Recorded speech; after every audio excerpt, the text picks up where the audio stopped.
नमस्कार, मैं हूं अनुष्का राय और आप देख रहे हैं फेस न्यूज। आज के अहम बात कार्यक्रम में हम एक बहुमुखी प्रतिभा के धनी, मीडिया की दुनिया में गहरी पकड़ रखने वाले और कई प्रतिष्ठित संस्थाओं से जुड़े एक ऐसे व्यक्तित्व से आपको रूबरू कराने जा रहे हैं जिनका नाम है डॉक्टर सुनील पराशर। डॉक्टर सुनील पराशर एक वरिष्ठ पत्रकार, मीडिया एडवाइजर और आयोजन प्रबंधन से लेकर सोशल मीडिया रणनीति तक हर क्षेत्र में वर्षों का अनुभव रखते हैं। टाइम्स ऑफ इंडिया और एचटी सिटी जैसे प्रतिष्ठित मीडिया संस्थानों से जुड़ाव के साथ साथ वे media relations, news promotion, videography और इवेंट मैनेजमेंट की दुनिया का जाना पहचाना नाम है। उनकी संगठनात्मक भूमि की बात करें तो वे एशियन टाइम्स के चेयरमैन, फिल्म पायरेसी उन्मूलन सेल के चेयरमैन, लाइफ केयर ऑन संस्था के president, Om Namah Shivay films international के चेयरमैन, मारुति नंदन इंटरनेशनल के चेयरमैन, इंडियन स्टार अखबार के editor, international chamber of media and entertainment industry के मीडिया डायरेक्टर भी हैं। साथ ही वे Indian motion pictures producer association IMPPA और फिल्म राइट्स एसोसिएशन के सक्रिय सदस्य भी हैं। ऐसी शख्सियत से जुड़े कई पहलुओं पर आज हम करेंगे विस्तार से बात। उनकी जिंदगी के अनुभव, मीडिया की चुनौतियां, फिल्म इंडस्ट्री के बदलाव और आज की पीढ़ी के लिए उनका संदेश सिर्फ अहम बात में। जहां उनसे खास बातचीत कर रहे हैं फेस न्यूज के editor in chief doctor Mushtaq Ansari. इस न्यूज के प्रायोजक है सर्वोकॉन, रखे सब कंट्रोल में। FMS इंफ्राटेक, रियल एस्टेट का भरोसेमंद साथी, servo step for strong tomorrow और अयाज परफ्यूम्स। फेस न्यूज़ में आपका स्वागत है। हमारे साथ सुनील पराशर जी मौजूद हैं। आपका स्वागत है सुनील जी। सुनील पराशर एक ऐसा नाम है मीडिया के क्षेत्र का, और अगर बात करें फिल्मों की तो फिल्मों से भी इनका बड़ा पुराना ताल्लुक रहा है। जर्नलिज्म की बात करें तो पत्रकारिता में भी बड़ा नाम है। आज इनके कई सारे अनछुए पहलुओं पर बात करेंगे हम, और इनका जो सफ़र रहा है उस पर भी थोड़ा सा हम इस पर चर्चा करेंगे।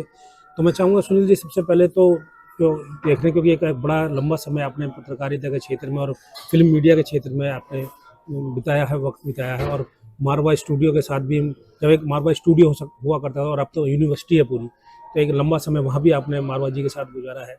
तो मैं सबसे पहले चाहूँगा कि वहीं के थोड़ा सा फिल्मों के बारे में थोड़ी सी रोशनी डालें कि जो वर्तमान परिवेश में जो डायरेक्टर हैं वो किस तरह की भूमिका उनके है, और जो पहले जो किस तरह की उनको जो परेशानी आती थी काम करने में। तो अब तो क्योंकि टेक्नोलॉजी का ज़माना है तो बड़ा ईजी हो गया है, तो क्या फ़र्क इसमें महसूस करते हैं? सबसे पहले तो मैं फेस मैगजीन के दर्शकों को सलाम, आदाब, नमस्ते, सत श्री अकाल। मैं आपका शुक्रिया अदा करता हूँ कि आज फेस मैगजीन के चाहने वालों के लिए आपने मेरा समय लिया और मैं उनके लिए समय दे पा रहा हूँ। जैसा कि अभी आपने सवाल किया कि पहले की जर्नलिज्म में और अब की जर्नलिज्म में क्या फ़र्क आ रहा है, या क्या फिल्मों में फ़र्क है, या आज के टाइम पे क्या फ़र्क है। आपने बताया कि मारवा स्टूडियो से जुड़े। मेरा मानना ये है कि उस दौर के अंदर की जो फिल्में होती थी, इंसान होते थे या ताल्लुकात होते थे, वो ईमानदारी पे पूरी तरह से जुड़े हुए थे। ऐसा नहीं है कि आज के टाइम पे जो रिश्ते हैं ईमानदारी के नहीं हैं, लेकिन आज के टाइम पे जो रिश्ते ज़्यादा कमर्शियलाइज पे ज़्यादा जुड़ रहे हैं। रही पहली फिल्मों की और आज की फिल्मों की बात है, जो पहले फिल्में बनती थी वो ये सोच के बनती थी कि हम समाज कल्याण के लिए बात करें, कैसे करें, हम देशभक्ति की बात करें। अगर देशभक्ति की फिल्म आ रही है तो देशभक्ति की बात करें, लेकिन चाहे वो फिल्म देशभक्ति की हो या एक आम फिल्म हो, उसमें देखा जाता है कि उससे समाज को क्या फायदा होगा। एक मैसेज, उसमें संदेश हुआ करता था, उसमें एक संदेश हुआ करता था, और कहीं ना कहीं उसमें ये रहता था कि आदमी, प्रोड्यूसर, डायरेक्टर, बनाने वाला का मेन उद्देश्य होता था कि मेरी फिल्म के जो मैंने पैसा लगाया है उसमें नुकसान ना हो, मेरा उतना तो हो जाए कि फायदा हो जाए। लेकिन उसका मेन उद्देश्य होता है, ऐसी बहुत सी फिल्में बनी हैं जो ये सोच के बनी थी कि मुझे इसका प्रॉफिट नहीं चाहिए, लेकिन समाज कल्याण को मैं ऐसी फिल्म देके जाऊं कि जो सदियों तक, पीढ़ियों तक खूब चले। और ऐसी एक फिल्म की नहीं, बात बहुतों के हम उदाहरण दे सकते हैं कि जो जमाने में बनी और वो उस टाइम फ्लॉप हो गई। शायद उस समय से बहुत पहले बन गई थी, तो उस जमाने के जो फिल्म डायरेक्टर थे या एक्टर थे, वो 40 साल बाद की बात को सोचते थे। वो बन पहले गई और रिलीज बाद में हुई, मतलब। लेकिन ये कि वो कामयाबी इसीलिए कामयाब थी कि आज भी हम उन फिल्मों की बात करें तो वो आज भी चलती है। हम, आपने बात कही अभी कि आज के टाइम पे आधुनिक तकनीक हो गई है, तो बिल्कुल संभव है कि आज के टाइम पे आधुनिक तकनीक हो गई है कि आपने नकली घोड़े को असली घोड़ा साबित करके दिखा देते हैं, भाई ये असली घोड़ा जा रहा है। वहां पे असली घोड़े या असली हाथी से काम लेना उस दौर में असली देखा जाए तो काम वो था, ना कि ये काम था। आज के टाइम पे आज की आधुनिक तकनीक से आप लद्दाख की पहाड़ियां दिखा देते हैं कि हमने इसके अंदर लद्दाख की शूट की है, जबकि नहीं होती। लेकिन उस जमाने में अगर हम बात करें तो ओरिजिनल उतने 1000 फुट पे जाके, जहां आप लोग रोज सुनते हैं कि उन पहाड़ियों में जाके शूटिंग करना असंभव ही नहीं, बिल्कुल असंभव है। अगर हम हकीकत फिल्म की अगर बात करें, उसका उदाहरण है तो देशभक्ति से फिल्म थी और उसकी शूटिंग कहाँ जाके हुई थी। हमने हाथी घोड़ों की बात करी, जो मुगले आजम की फिल्में वो थी, जो अपने आप में इतिहास था। उस जमाने में इतने हाथी घोड़े आए चले, उनसे काम लिया, उनसे कैसे कैसे हमने चीजें कराई। ऐसी बात के अंदर समाज कल्याण की जो जुड़ी फिल्में आई थी, बहुत सी डॉग्स पे, घोड़ों पे उनको दिखाया कि इंसान के प्रति कितने वफादार है, उनसे काम लेना। वो उससे ऐसी बहुत सी फिल्में बनी थी कि जो उनसे ओरिजिनल थी। वर्षों वर्ष लग जाते थे उनको ट्रेनिंग देने में ही लग ट्रेनिंग जाते देने में लग जाते थे, उनको ट्रेनिंग किया जाता था, तो पूरे काम की लगन होती थी, वो चल जाती थी। उस जमाने में अगर कोई एक्टर, बहुत बड़ी मुश्किल काम होता था। ऐसी बहुत सी फिल्में बनी हैं कि जिस एक्टर को हमने दिया, किसी कारणवश उसकी डेथ हो गई, तो समझ लो उसकी फिल्म डब्बा बन जाती थी। आज के टाइम पे आप सीरियल देख लो तो आपको लगता है कि कल मिस्टर ए आपसे एक्टिंग कर रहे थे, आपने उसके चेहरे को देख के आदी हुए 50 दिन के अंदर, और अगले देखा वहाँ पे बी आ गया, 10 दिन के बाद सी आ गया, तो आप खुद ही कंफ्यूज हो जाते हैं कि एक्टर कौन सा था। तो अब वो उसके इंतजार नहीं करते। तो ये तकनीक, नई तकनीक ने ये किया कि उसका वो नुकसान नहीं हुआ, उनका टोटली फायदा हुआ। लेकिन मगर अब जो है ज्यादा जो फोकस है टैलेंट पे कम, अब जो है कमाई पर ज्यादा कमाई पैसे। पे जा रहा है। आज के टाइम पे हर किसी का कंसर्ट ये रह गया। कुछ ऐसे एक्टर थे जिनके हम नाम लेके आते हैं, पर्सनली मेरे रिलेशन रहे। अगर हम देव साहब की बात करें, देवानंद साहब की बात करें, तो ये वो एक्टर थे जो टोटली कला पे समर्पित थे। आपने नहीं देखा होगा कि उन्होंने किसी एड के अंदर काम किया, किसी एड फिल्म में काम किया, या उन्होंने एक्टिंग या फिल्म के अलावा किसी और चीज में काम किया। ये उस टाइप के एक्टर थे। इसी तरह निर्माताओं की बात करें कि महबूब खान साहब, जिसकी हम बात कहना चाहते हैं, अगर महबूब खान साहब की बात करते हैं तो जिसे कहा जाता है कि वो अनपढ़ आदमी थे, लेकिन जो उन्होंने फिल्में बनाई हैं वो अपने आप में इतिहास हैं। अगर आप उनकी फिल्मों की बात करो, उनके मुकाबले फिल्म आज के टाइम का पढ़ा लिखा, इतनी आधुनिक तकनीक को जानने वाला बंदा भी उनकी फिल्म का मुकाबला नहीं कर सकता। यही कारण है कि आज के दौर की अगर आप बात करते हैं, जो गाने आते हैं वो आते कम है। आपने 4 दिन शोर मचाया, उस पर किया, युवा पीढ़ी ने नाचे कूदे, और उसके बाद वो गाने वो भूल गए। उनको डिपेंड उन्हीं गानों पर होना पड़ता है। पिछली फिल्मों में, पुरानी फिल्मों में एक चीज और देखने को मिलती थी कि हर करेक्टर का अपना अलग होता था, कि उसके कॉमेडी के लिए अलग है, हाँ। और फाइट के लिए अलग है, और इस तरह जो और जो मेन लीड का आर्टिस्ट है वो अपना हाँ। टैलेंट। मगर आज तो जो है देखते तो मेन लीड का आर्टिस्ट ही कॉमेडी कर लेता है। क्यों नहीं?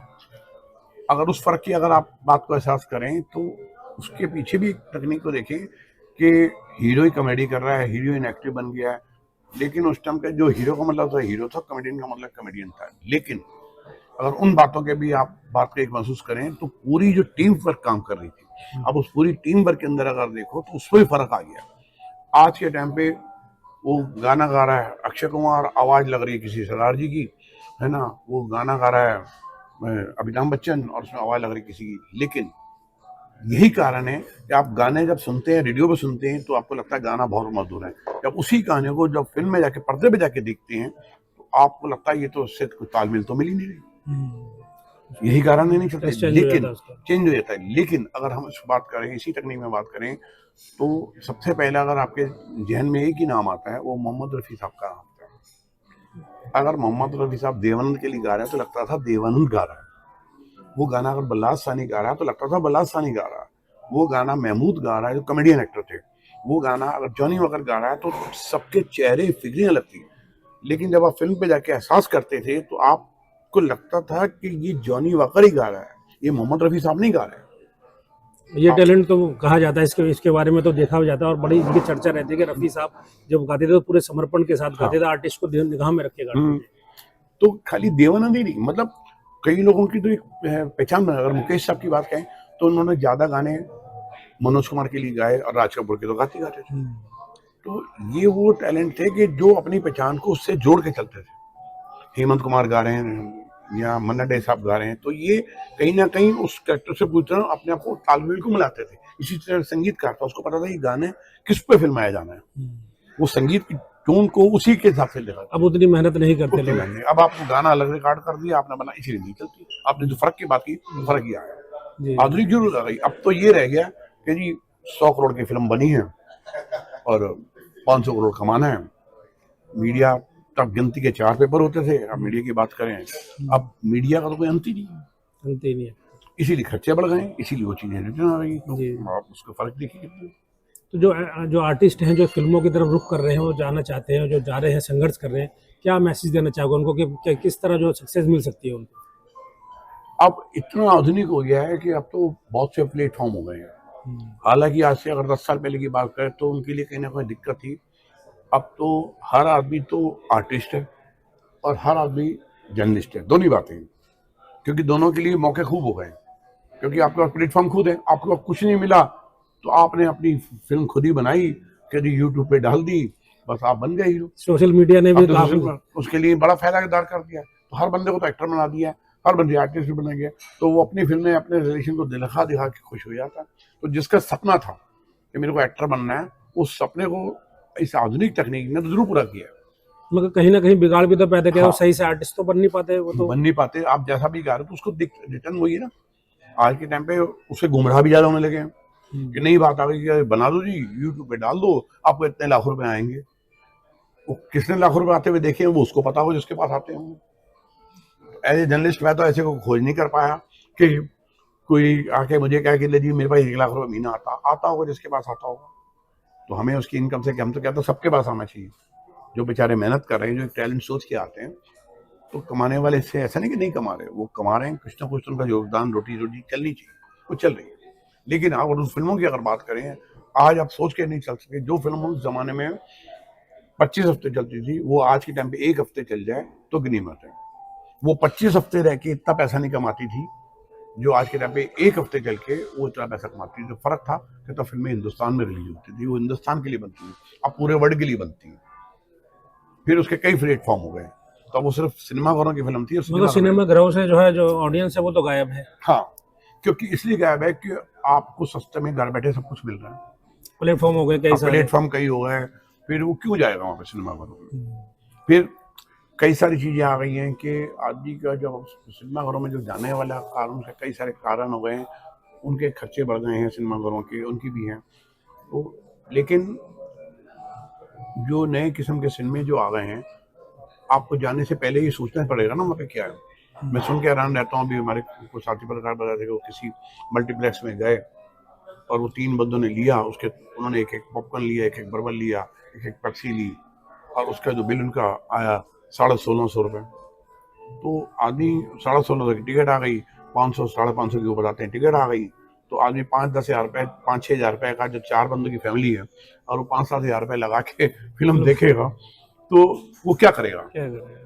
वो हम जैसे बंदों ने उस जमाने में कुल 63 पैसे में फिल्म देखी थी। 63 पैसे का जमाना किसी को पता भी नहीं होगा 63 पैसे क्या होते थे या 100 रुपए क्या होता था। वो बात अलग है कि उस जमाने का जो 100 रुपए है वो आज के कम से कम 500 रुपए के बराबर है, कैलकुलेशन अगर काउंटिंग करें। लेकिन उसके बावजूद भी अगर आज 500 रुपये लोग खर्च करते थे, क्योंकि उसको ये पता था कि जब मैं इंटरवल में जाता हूँ तो चाहे वो 10 पैसे का चना खा रहा है तो उसको बाउंडेशन नहीं थी, तो 10 पैसे का चना खा लेता था। अगर वो पॉपकॉर्न खा रहा था तो उसको 10 पैसे में पॉपकॉर्न मिल जाता था। आज के टाइम पे अगर आपको जाओ तो पता लगे पॉपकॉर्न ही 500 रुपए का मिल जाता है। टिकट से जाके तो दूसरे फालतू खर्चे, फालतू चीजें। तो इसलिए फिल्में जो आप कह रहे हैं सिनेमा खाली जाने का एक कारण ये है। लेकिन ऐसे भी दिल्ली में क्या, पूरे हिंदुस्तान में भी ऐसे बहुत से सिनेमा होंगे। अगर हम दिल्ली में अगर ये बात करें तो वो दिल्ली में डिलाइट सिनेमा की आप देखो, उनके क्वालिटी को देखो तो वर्ल्ड क्लास है। तो उसके जो कॉस्ट को देखिए तो बहुत सस्ती है, खाने पीने की चीजें बहुत सस्ती हैं, तो इसलिए वो भरा रहता है। आप जो हम बात करते हैं कि सिनेमे खाली पड़े रहते हैं, तो लेकिन ऐसे सिनेमे भरे भी रहते हैं। चलिए हैं हमारे साथ सुनील पराशर जी। अभी एक ब्रेक के बाद फिर उनसे मिलेंगे। अभी देखते रहिए फेस न्यूज। इस न्यूज के प्रायोजक है सर्वोकॉन, रखे सब कंट्रोल में। FMS इंफ्राटेक रियल एस्टेट का भरोसेमंद साथी, सर्वोस्टेप फॉर स्ट्रॉन्ग टुमारो और अयाज परफ्यूम्स। ब्रेक के बाद फिर आपका स्वागत है और हमारे साथ है सुनील पराशर जी। जो मीडिया का एक स्तंभ है, बहुत बड़ा नाम है। तो पराशर जी, जैसे कि अब देखते हैं कि आप पीसीबी करते हैं, प्रेस कॉन्फ्रेंस हम देखते हैं अक्सर जगह जगह हो, अब उनमें भी आपका सहयोग रहता है, और मारवा जी के साथ भी आपका बड़ा पुराना ताल्लुक है। तो क्योंकि आजकल जब भागदौड़ वाली ज़िंदगी, इतनी स्वार्थी जब जीवन हो और वहाँ एक साथ टिके रहने एक जगह, तो बहुत बड़ी बात है। आपका इतना बड़ा पुराना रिश्ता है उनसे, तो ये सब कैसे संभव हो पाए? देखो जी, मेरा मानना ये है कि आपकी मेहनत और ईमानदारी, ये एक पक्ष में नहीं, जब दोनों पक्षों में होगी तो आपके रिश्ते लंबे चलेंगे। चाहे वो घर परिवार की बात है, या आपके बिजनेस की बात है, या दोस्ती यारी की भी बात है। आप कहीं भी किसी रिश्ते में ना होगे, यहाँ एक बंदे के अंदर लगे कि मैं अपना खाली मतलब निकाल लूँ और दूसरे का मैं साफ कर दूं, तो वो नहीं चल पाता। आज अगर आपने जैसे संदीप मालवीय जी के साथ बात कही, तो जस्ट लाइक मैंने उन्हीं के यहाँ से कोर्स किया था 3 महीने का एक्टिंग का, और उसके बाद से ऐसे रिश्ते बनते चले गए कि आज 30 साल हो गए। मैं उनसे 1995 से जुड़ा हूँ, और 1995 से लेकर 1996 में जर्नलिज्म में आ गया था। मैंने उनके साथ रह के फिल्में भी की हैं, जर्नलिज्म की बातें भी की हैं, इंटरव्यू उनके भी किए हैं, और ऐसे आज तक की डेट में भी उनका मीडिया का सारा काम आपको मालूम ही है कि मैं देखता हूँ। तो उसके पीछे एक रीज़न था कि मेरी पूरी तरह से उनके प्रति ईमानदारी, मेहनत जो उनको दिखती है, और उनकी मेरे प्रति ईमानदारी।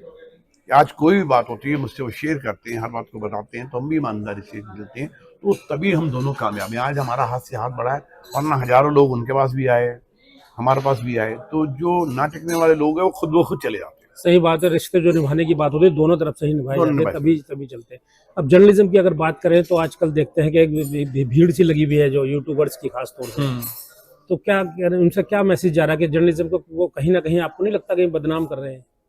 बात ये है कि उसकी हम बदनामी की बात को इस तरीके से कह सकते हैं कि वो क्या है कि पहले गिनती के जर्नलिस्ट हुआ करते थे, गिनती के पत्रकार हुआ करते थे, और जहाँ तक मेरे को ध्यान है कि वो जो पत्रकार होते थे आम उन्होंने पढ़ाई की थी, और उनको कहीं ना कहीं फील्ड में रह के उन चीज़ों का अनुभव होता था। वो जमीन से जुड़ के, रिपोर्टर को बोला जाता था कि तुम जमीन पे जाओ और जाके चेक करके लाओ, तो वो खोज के लाते थे खबर। अखबार का मतलब ये होता था कि आपके पास जो खबर लाए, जो किसी के पास नहीं, उसी अखबार के पास है। अखबार की एक वैल्यू होती थी कि उसमें लिखा हुआ उसका हाँ, मानते थे, यकीन करते थे लोग। उसने जमीन से जुड़ के एक एक बंदे की पूरी खोज की थी। अगर कोई क्राइम हुआ तो उस क्राइम की वो पुलिस वाले तो बाद में ढूंढेंगे, उससे पहले वो खबर लेके आते थे। ये उसकी काबिलियत होती थी, इसीलिए वो कामयाब होती थी, इसलिए अखबार चला ही इसीलिए था, टीवी चले ही इसीलिए थे, चैनल भी इसीलिए चले थे। लेकिन आज के टाइम पे क्या हो गया है कि नहीं, तकनीक आ गई, आपने घर बैठा, जन्ने दफ्तर में बैठा है और वो वहीं से यूट्यूब में उन्होंने चेक किया या AI में गया और उसने चेक करके बना दिया, तो उसको लिए आसान हो गया, तो उसको मेहनत नहीं लगी। आज के हम भी प्रेस कॉन्फ्रेंस भी करवाते हैं, तो मैक्सिमम जो जर्नलिस्ट हैं वो उनकी कोशिश ये होती है कि आप हमें रिलीज दीजिए, उसमें बनी बनाई एज इट इज, कोई कॉमा बिंदु नहीं कट पेस्ट होता, वो as it is cut paste करके लगा दें। लेकिन आज भी जो खासकर जो बड़े पेपर हैं जिनकी अपने नाम है, और ऐसा नहीं कि बड़े पेपर के, कुछ छोटे पेपर भी हैं, अगर हम उनको बात करें, वो जब आपकी न्यूज़ को देते हैं तो गलत चीज़ को ना तो लगाते हैं, उसमें वो उसको खोजबीन करते हैं, जो आप खबर दे रहे हो वो कितनी सच्ची है, उसी हिसाब से उसको प्लस माइनस करते हैं। आप अपनी की देखिए, आपको कोई उठा के अगर आपको न्यूज़ देता तो आप उसको कट पेस्ट नहीं करते, आप पहले उस न्यूज़ की खोजबीन करते हैं, आप लगाते हैं। इसीलिए आप भी, अगर आपसे मान लें, आपसे मेरे 30 साल से संबंध है, आप ये देखिए कि आप भी आज जो इस फील्ड में टिके हुए हैं, तो उसके पीछे सिर्फ रीजन यही है कि आप सच को बरकरार रखते हैं, आप गलत काम आप भी नहीं करते। एक जर्नलिस्ट के मेयार में कहीं ना कहीं ये देखने को कमी देखने को मिली है कि पहले जब देखते थे लोग कोई भी मिसाल देते थे कि भाई ये चीज जो अखबार में लिखी है, हाँ, अखबार में लिखी मतलब सच्ची है, मगर आज वो यकीन जो है लोगों का, ऑडियंस जो है अपना, इनका समाज का उठ सा गया है लगभग। क्योंकि मैंने जैसे कि आपको शुरू बताया ना, वो चीज हर चीज फील्ड में हो गई है, आज हर चीज कमर्शलाइज हो गई है। आज कोई भी अखबार के, अगर हम ऑनर की बात करें या फिर चैनल की बात करें, तो सबसे पहले उसको ये दिखता है कि मेरा फायदा क्या हो। आज के टाइम पे कंसेप्ट जो आ गया है वो मेरे फायदे की बात आ गई है। जहाँ मेरे फायदे की बात आएगी तो वहाँ बहुत सारी चीज़ें डूब जाती हैं, वो सच आपके सामने नहीं आएगा। आप कितने अच्छे काम करते हैं, तो दोनों पक्ष की बात हो रही है। मुझे ऐसी एक उदाहरण आपकी बात है कि हम बात करते थे कि जी वो चांदनी चौक में गए, कैसा लाला आए न्यूज़ छपाने के लिए कि सुनील जी है, ये न्यूज़ छपानी है जी। क्या न्यूज़ है जी? कि हमने 200 गायों को चारा खिलाया। ये न्यूज छपा दो। अब जब हम फोटो देखते थे तो उसमें पता लगे 20 आदमी खड़े हैं, वो आपस में एक दूसरे की शक्ल देख रहे हैं, तो हम उसे बोलते भाई आपने 200 गायों को चारा खिलाया। मुझे याद है मैं जाता था, नाम लूंगा ना, बड़ा से मैं जुड़ा था, उसमें एक गाय तो होनी चाहिए। वो मुझे कहते थे सुनील इसमें ये तो बता कि 200 गायों को चारा खिलाया, वो गायें कहाँ हैं? तो गायें तो एक नहीं होती थी। तो कुछ चीजों को हमने खुद भी गलत किया ना। जी जी। अच्छा, फिर क्यों कमर्शियल की बातें, क्यों फर्क क्यों आया? पहले कहा था कि नेकी कर कुएं में डाल, तो हमारे गुरु हैं उन्होंने सिखाया कि आज जमाना है नेकी कर दुनिया को गा। रोज देखते हो आप बड़े से बड़े एक्टर को देखो, ज्यादा हो गया, बड़े उसका कंसर्न को देखो, वो एक भंडारे का लगाता है 5 किलो भंडारा आटा लगाता है और उसको पहले वो मीडिया, पोस्टर, होर्डिंग सब कुछ होता है। तो ये एक चीज नहीं, हम खाली जर्नलिज्म की बात नहीं, ये पूरे समाज के अंदर बदलाव आ गया कि आदमी को शोशेबाजी का जमाना हो गया। आप कहीं जाते हो, किसी शादी में जाते हो, किसी पार्टी, वो लपक के वो कहता है शादी ब्याह की बाद में करूंगा, पहले मेरी वीडियो बनाओ और फटाफट मैं फेसबुक पे जारी करूँ, यहाँ जारी करूँ। तो न्यूज कहाँ रह गई? उसकी अपनी न्यूज खत्म हो तो दूसरी न्यूज दिखेगा ना। चलिए चलते चलते एक मैसेज मैं चाहूंगा, कुछ जो नए आर्टिस्ट है या नए जर्नलिस्ट है जो इस फील्ड में आना चाहते हैं, उनको क्या मैसेज देना चाहोगे? मेरा एक ही मैसेज है, जिस दिन आप ये सोच के चलोगे कि मैंने ईमानदारी, पहली ईमानदारी और मेहनत, जब आपसे ये कहा गया कि आपको कल 8 बजे आना है तो आपको 8 बजे पहुंचना है, लेकिन बट किंतु परंतु नहीं होती, जो आज के टाइम पे ज्यादातर ये लुप्त होती जा रही है। मेरा ये रीजन हो गया, ट्रैफिक जाम हो गया, मैं वहां से आया था, जब आपको मालूम है कि मेरे को माना सपोज गुड़गांव से यहाँ आना है और गुड़गांव से यहाँ आने में माना मुझे मालूम है डेली में तो मुझे 2 घंटे लगते हैं, तो आप 2 घंटे के हिसाब से चलिए। तो मेरा मैसेज सबको यही है कि जिस काम को आप करने जा रहे हो उसको ईमानदारी से करोगे, मेहनत से करोगे, तो आप 100% कामयाब होंगे। आपका ध्येय ये होना चाहिए कि जो आपने काम किया उसके काम की रिस्पेक्ट होगी। आप यहाँ तो 2 चीज सोच लो कि मुझे कुछ नहीं करना, मुझे तो पैसा कमाना, हर बात पे कहना कि मुझे पैसा क्या मिलेगा, पैसा क्या मिलेगा, तो आप जितनी जल्दी आए हो उस फील्ड से उतनी जल्दी खत्म भी हो जाओगे। लेकिन जब आप पूरी ईमानदारी से, मेहनत से, हो सकता है आपको बहुत से लोग ऐसे मिले कि जब आप काम करते हो आदमी फ्रस्ट्रेशन में आ जाता है। जब आदमी काम करता है, मेहनत करता है, उसके बदले में कई बार उसको उसका रिजल्ट नहीं मिला तो आपने हिम्मत नहीं आ रही। ये मेरा मैसेज है कि आपने उस हिम्मत को नहीं हारना। आपको 1 बार नहीं मिलेगा, 2 बार नहीं मिलेगा, 4 बार नहीं मिलेगा, 10 बंदे इस तरीके के लोग मिलेंगे गलत को, लेकिन जो 11वां बंदा आपको मिलेगा वो आपकी टोन का मिल जाएगा, तो आप जीवन में कामयाब होंगे। यही रीजन जो आपने मेरे को कहा कि संदीप मारवा जी के साथ रिश्ते जो टिके हुए, इसीलिए टिके हुए कि दोनों ने हाथ मिला के हम दोनों के साथ हाथ बढ़े। आपके साथ जुड़े हुए रिश्ते इतने सालों से इसीलिए जुड़े हैं कि स्वार्थ ना आपका मेरे से रहा। कभी आपने ये नहीं कहा कि मैं जर्नलिज्म में रहते हुए मुझे ये चाहिए, या कभी मैंने कहा कि लिए आप गलत खबर को छाप दो। तो रिश्ते तभी जुड़ते हैं, इतने सालों से आप टिके हैं। आज कभी अगर हम बात अपने आप को, अगर जर्नलिज्म की बात आपने कही है, अपने आप को भी देखो। आज किसी भी पुलिस अधिकारी के पास, आज किसी भी नेता के पास, किसी बिजनेसमैन के पास जब आप जाते हैं तो सबको मालूम है कि आप गलत काम नहीं करते, निस्वार्थ आपको कमरे में बुलाते हैं। आज किसी भी कमिश्नर के पास जाते हैं तो आपको कमरे में आपको देख के फौरन बुलाता है। रीजन ये ईमानदारी, यही मेरा मैसेज है। अपनी ईमानदारी अपने साथ रखो, मेहनत साथ रखो, आप 100% कामयाब होगे। थैंक यू वेरी मच, बहुत बहुत धन्यवाद, आपने समय दिया। ये थे हमारे साथ सुनील पराशर जी, जो कि जिनका एक ही मंत्र है कि सीधी सीधी बात कही इन्होंने कि समर्पण के साथ और ईमानदारी के साथ अपने लक्ष्य की ओर बढ़ेंगे तो सफलता जल्दी मिलेगी। इसी अपडेट के साथ देखते रहिए फेस न्यूज। इस न्यूज के प्रायोजक है सर्वोकॉन, रखे सब कंट्रोल में। FMS इंफ्राटेक रियल एस्टेट का भरोसेमंद साथी, सर्वोस्टेप फॉर स्ट्रॉन्ग टुमारो और अयाज परफ्यूम्स।